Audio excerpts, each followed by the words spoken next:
തിരുവനന്തപുരം ആമയിഴഞ്ചാൻ തോട് വൃത്തിയാക്കുന്നതിനിടെ ഒഴുക്കിൽപ്പെട്ട് മരിച്ച ജോയിയുടെ കുടുംബത്തിന് 10 ലക്ഷം രൂപ സഹായധനം.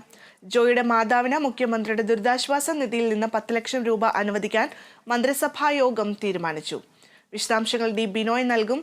ബിനോയ്, എന്തായാലും ഈ പ്രതിഷേധങ്ങളും ഒക്കെ അരങ്ങേറുന്ന ഒരു സാഹചര്യത്തിൽ കുറച്ച് ആശ്വാസകരമായിട്ടുള്ള ഒരു വാർത്ത തന്നെയാണ് പുറത്തുവരുന്നത്. 10 ലക്ഷം രൂപയുടെ ധനസഹായം പ്രഖ്യാപിച്ചിരിക്കുകയാണ്. വിവരങ്ങൾ എന്തൊക്കെയാണ്?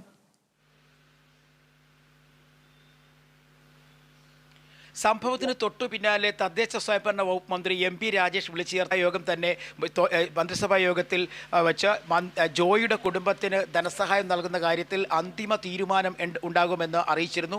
അത് യാഥാർത്ഥ്യമായിരിക്കുന്നു എന്ന് നമുക്ക് പറയാൻ കഴിയും. കാരണം സ്വന്തമായി ഒരു വീട് ജോയിക്കോ ജോയിയുടെ അമ്മയ്ക്കോ ഉണ്ടായിരുന്നില്ല. ജോയിയുടെ സഹോദരിയുടെ പറമ്പിൽ എപ്പോഴും പൊട്ടി നിലംപൊത്ത് വീഴാറായ തരത്തിലുള്ള ഒരു വീടായിരുന്നു ജോയിക്കും അമ്മയ്ക്കും സ്വന്തമായിട്ട് ഉണ്ടായിരുന്നത്. അങ്ങനെ വലിയ ഒരു ബുദ്ധിമുട്ട് കഴിഞ്ഞിരുന്ന കുടുംബത്തിൻ്റെ ഏറ്റവും വലിയ ആശ്രയമായിരുന്നു ജോയി മരണമടഞ്ഞതോടുകൂടി തന്നെ ജോയിയുടെ അമ്മയെ സഹായിക്കുവാൻ സർക്കാർ തന്നെ മുന്നോട്ട് വന്നിരിക്കുന്നതൊക്കെ പറയാൻ കഴിയും. ജോയിയുടെ അമ്മയ്ക്ക് ആദ്യഘട്ടത്തിൽ 10 ലക്ഷം രൂപ സംസ്ഥാന സർക്കാർ നൽകും. ഇത് കൂടാതെ മറ്റു ചില സംഘടനകളും ഒക്കെ തന്നെ ജോയിയുടെ കുടുംബത്തിന് ധനസഹായം വാഗ്ദാനം ചെയ്തിട്ടുണ്ട്. അതൊന്നും തന്നെ ഇതുവരെയായും പ്രഖ്യാപിക്കപ്പെട്ടിട്ടില്ല.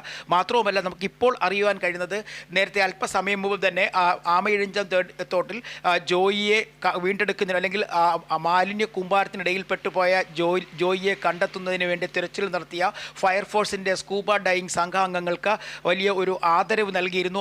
അവരെ ആദരിച്ചുകൊണ്ട് മേയർ തന്നെ ഒരു യോഗം സംഘടിപ്പിക്കുകയും ചെയ്തു. അതിനുശേഷം അവർ മാധ്യമപ്രവർത്തകരെ കണ്ടപ്പോൾ പറഞ്ഞത് ജോയിയുടെ കുടുംബത്തിന് ഒരു വീട് വെച്ച് നൽകും എന്നുള്ളതായിരുന്നു. കാരണം ജോയിയുടെ ആശ്രയത്തിലായിരുന്നു അമ്മ കഴിഞ്ഞിരുന്നത്. മറ്റു സഹോദരങ്ങളൊക്കെ വേറെ വീടുകളിലായിരുന്നു കഴിഞ്ഞിരുന്നത്.